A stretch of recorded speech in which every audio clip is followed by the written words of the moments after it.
Thank you so much. And I'm happy to say that I've got company here in the studio, Janne Flinck and Sandra Calvo. Welcome here. How has your day been so far, Sandra? A little rainy. Yeah, I know. It's super rainy, to be honest. Yeah. And Janne, have you enjoyed the stormy morning? Oh yeah, really enjoyed that. As we Finns always tend to do.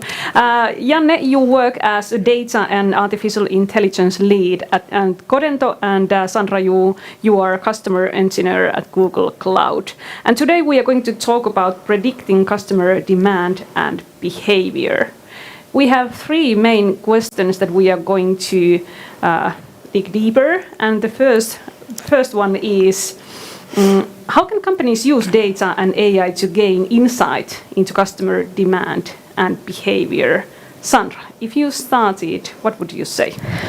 Oh, there's a lot of ways that companies are utilizing already data in the recommending products to us, and that's something that it's very important that companies need to be able to predict what product sells best and what kind of things they need to have in their shelves in the store. So when someone comes to the store, has a good experience and finds the right product. So there's a lot of small things that company need to do in order to keep updating their skills in data and providing also good customer service. Mm-hmm. Yeah, one of the good things is that companies have been collecting this data, so the data is already there. Now it's just all about utilizing that data in a smart way and building those demand forecasting models. So kind of getting started isn't hard. And how talented companies are to utilize that data that they have been starting to collect for quite time ago? There's different levels, depending also on the industry, on what kind of level they have access, what kind of data they have access to. But maybe there the question is, you should start with the business problem. Every company has data. Is it valuable? Depend on the problem you're trying to solve. So start from the business problem, then look at the data, see if you have data to solve that particular problem. If that's the case, then good. If that's not the case, then maybe just check what kind of data you need to start collecting to solve that and switch to another business problem that you can already solve. Am I understanding correctly that at first they have to understand what is the problem that they want to solve? Is it so? Yes, and that's a tricky question. That's not always so straightforward, and it needs some brainstorming to see what's possible. Mm-hmm. Janne, what would you say?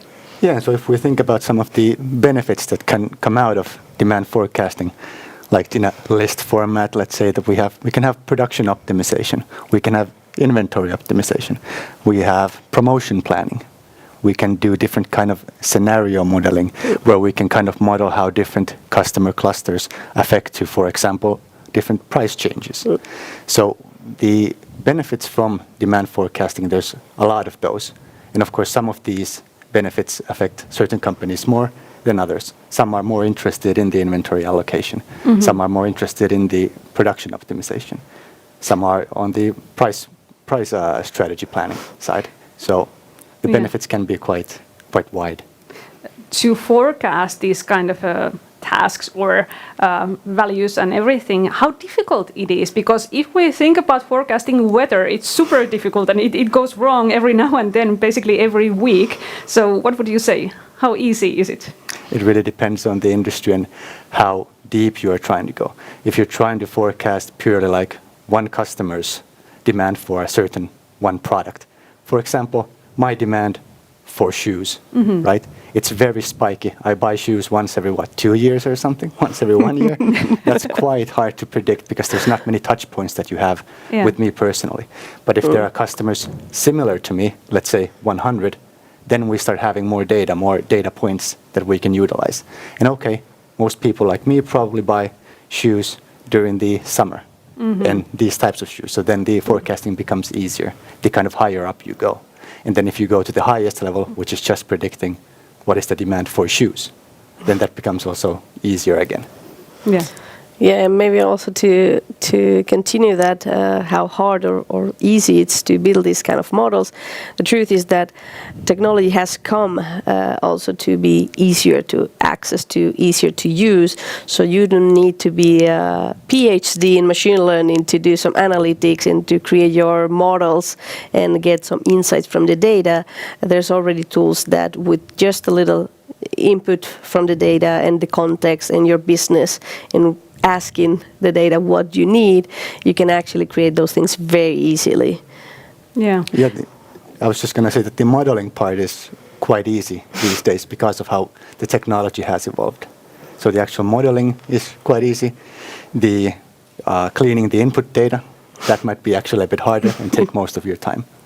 And one of your conclusions about these benefits is reducing employee overtime. It's possible as well. What makes you come to this conclusion? How does it happen? Janne can tell probably technically more about it, but for example, you can also plan on when do you have the peak hours at the store, and when do you need more people there to be present, when do you have to do inventory, when do you have to put the new products into the shelves, and there you need more people. When comes the holidays, you will need more people, and all those things you can predict and plan the personnel according to that. So you don't need to just go and bring people as to do overtime, for example, to do those tasks that you could have predicted. Mm-hmm. Yeah, exactly. You could have 10 people at your physical store year-round. Of course, that is possible, but you probably will have more demand during Christmas. So you might actually need 15 people during Christmas. And then let's say during summer, there might be a lull in the demand. So in that case, you could have 5 people. So scaling that based on the demand instead of just having a flat 10 people year-round. And probably you get more satisfied employees if they don't have to do that much overtime. Is it so? Yes, exactly. Yeah. Reduces stress levels and that's Exactly. so on. So Yeah. yes. And one of the good benefits as well is increasing customer satisfaction. Explain me this idea. Yeah, probably the things that increase that is, as I said, having the right product in the right place. So you don't go to the store X and there they send you to another store in a different side of the city because Which they have we all love. We They have have that pair it. of shoes on the other shop. Yes, and we cannot bring them here, but you can just go. And we want to avoid those kind of situations, or when you have to return a product and you just want to change the size, and that product is not available anywhere. So you need to do a lot of things with the customer service, a lot of conversations to actually you love that product, you want it, and you don't have it, and that brings disappointment. And maybe next time that person will not visit that kind of store and will try another store that has the product that she or he wants. So these type of scenarios.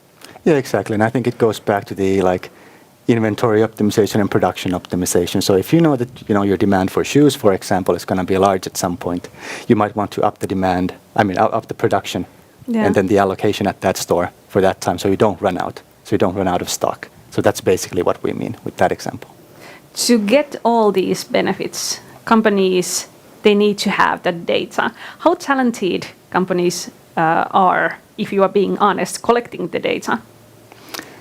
I think that the data collection at this point is pretty well handled, I would say. Because at the end of the day, what you are collecting is transactions and then the context of those transactions. So that's the basic data that you need to get even started. And I think that for this kind of financial data and how the money is moving and what products are moving, I think that is quite well handled. What do you think? Yeah, and even data like feedback from the customers and what has been selling well, how the users move in the web page, how are the user events, what kind of things are they looking at, and when they buy a certain products, what they buy next. So all that data is being collected pretty well. So that data collection is not such a huge challenge.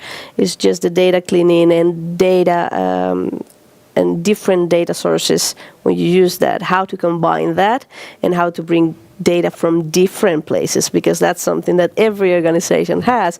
They have different places where they have the sales data, another place where they have the catalog, another place where they have how the feedback and the sentiment and the customers have reacted to certain campaigns online. So collecting that data, it's not the problem, it's combining that in one place so you can actually get some really good insights on your customers. Do you have any real-life customer case that you could share with us? Well, there's a lot of cases that come to mind. For example, in the Nordics, Google has been collaborating a lot with IKEA. So they're pretty good at recommending what kind of coffee table goes with your sofa and your house, and when you go there you see that everything matches. So they use a lot of the recommendation engine to actually understand also the users and recommend products that match their previous buys. Interesting. And the second question, main topic is, how can companies use data and AI to gain insight into customer demand and behavior? What would you say? So it's about modeling how customers react to certain variables that you have for demand. So let's say like price is an easy one. Price, of course, at least in the B2C setting, affects the demand quite well. Another thing that can affect is your competitor price. For some industries, like for example, outdoor ice cream sales, the weather is quite an important variable. So being able to model how these different variables affect your demand for certain customer clusters. So for example, Sandra might not care if it's raining outside. If she wants ice cream, she's going to go and buy it, versus I might care too much. And if it's not sunny, I won't do it, right? And then we can build customer clusters around these profiles. So modeling how different clusters affect based on these different variables. That is one way that you can gain more insight into how the variables affect the customer demand and behavior. And when it comes to ice cream, I'm in your team, Janne. Only with I the sunshine. definitely would buy today an ice cream. But anything else you would like to add to Janne's answer? No, I think that's a good thing. Maybe the hardest thing is predicting customer behavior, because it shifts, and also there's generation changes. So not everyone behaves the same way. And we see that also when new generations who have access to more technology have less patience. They need things now, which is something that we are very used to waiting. And now the new generation just put some content they want. They don't have anything to wait for. They get everything in the right minute. So that's something very important. And then of course there are things that are hard to predict, like the different political situations and different things that change in the world that might affect that. But with the data that companies collect, there's a lot of things that can be done to actually be aware and do better, data-driven decisions.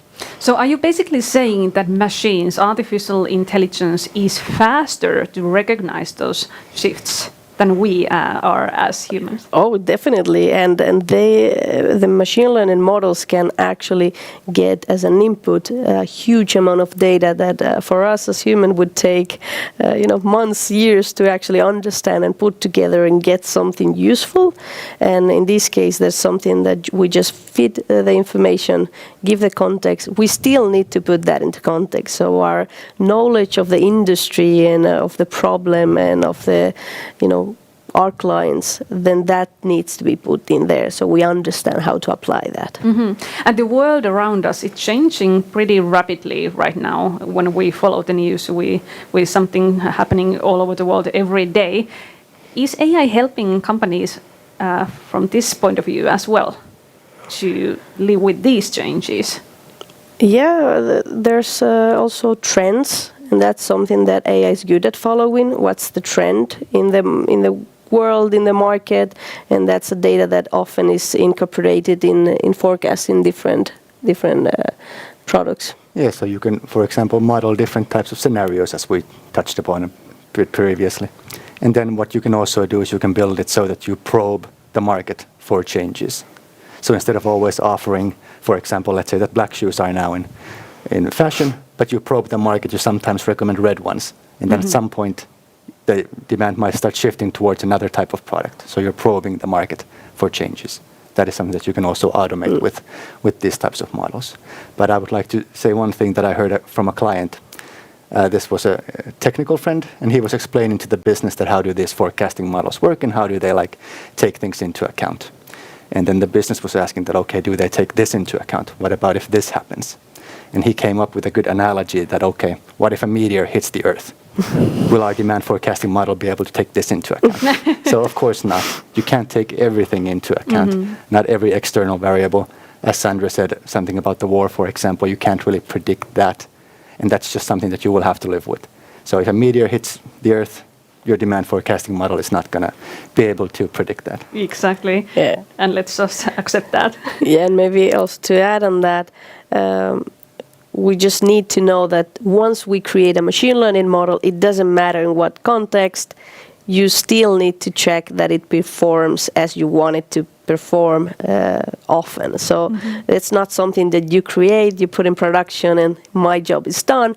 It's something that you need to monitor, you need to do some testing, you need to check if that still works in 2 months, in 6 months, in 1 year, because as I said, things change just by seasons. That affects a lot of any model.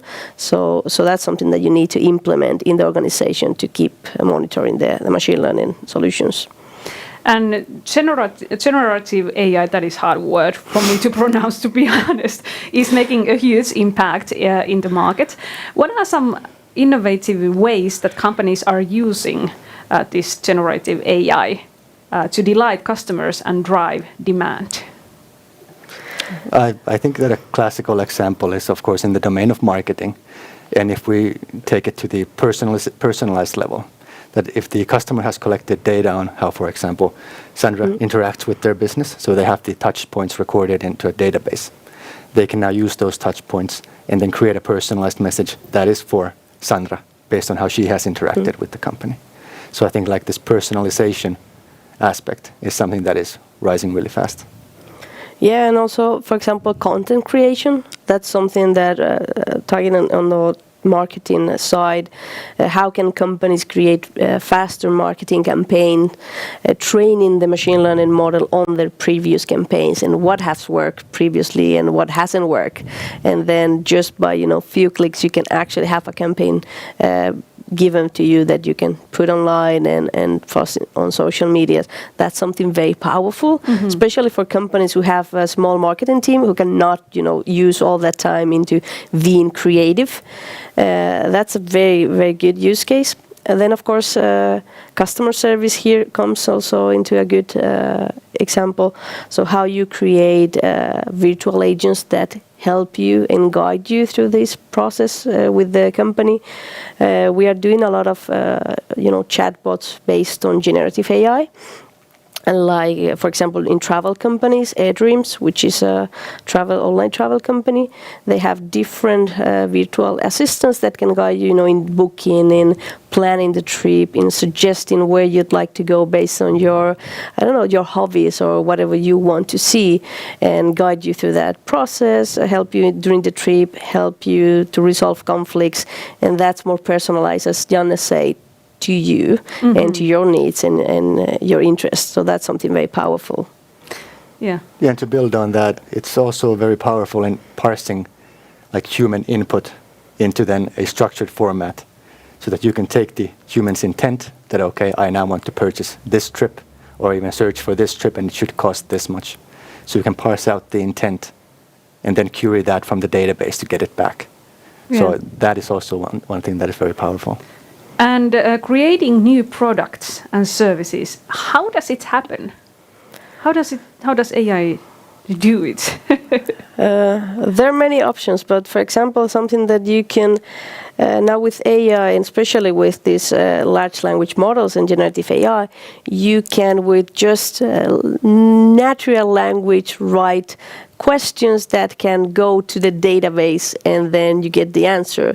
So you can create a new service for example, in a company for your sales organization, and they could ask directly to the database what product was sold most at this store last year, and they would get the answer. And they do not need to code anything. They do not need to know how the database works. Nothing. They just can interact with the data in a conversational interface, and that's something very powerful. Yes, and augmenting that with, for example, unstructured data, so document data that I'm sure that many companies have, like manuals and stuff like that. So augmenting it with that type of data, so you can build kind of a document database and then ask questions about that document. And then the model will only respond based on the factual knowledge in that document database and not start hallucinating. Super interesting. And let me guess, your professional life has changed quite a lot when AI has arrived. But how about your personal life? Has it changed as well? Do you too use AI in your everyday life? Well, I'm an engineer. I'm not a good developer. I'm not a good data scientist. So I do use, for example, right now these tools to help me generate code or to help check if my code is buggy and to do pretty front pages. I'm very not a visual person, so I just ask my coding assistant that how can I make this page prettier and how can I make this more user-friendly interface. And the suggestions are just fantastic. That's a dream come true for me. I can imagine. Janne?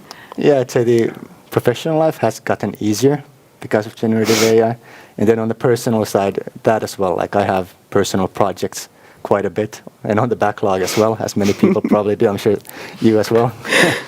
But it has sped those up. So being able to produce the code for it and kind of spar with the model and this kind of stuff. So I think it has made that easier as well. And do you use AI like you are putting all the ingredients that you have on a refrigerator and bring me a recipe that I can use these? I've tested that, but I haven't made the food that it suggested yet. It wasn't delicious enough. Thank you so much for you too. Thank you very much. Thank you. And then we are going to